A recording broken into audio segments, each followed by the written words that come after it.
আচ্ছা ম্যাডাম, অনেক মানুষের ম্যারেজ হাউসে কেতু থাকে, তো এই কেতু থাকলে তাদের ম্যারেজ নিয়ে কি হয়?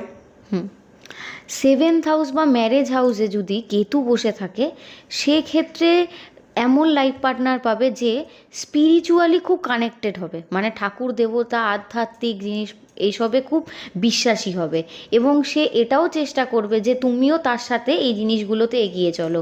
সে খুব চাইবে ধার্মিক জায়গাগুলোয় যেতে, বা টেম্পলস যেগুলো আছে মন্দির সেগুলো ভিজিট করতে সে সবসময় চাইবে। হ্যাঁ, সে একটু নিজে একা একা থাকতে চাইবে, জীবনসঙ্গী এমন হবে একটু নিজেকে আলাদা আলাদা মনে করবে ফ্যামিলির থেকে, মানে একা একা থাকতে চাইবে একটু।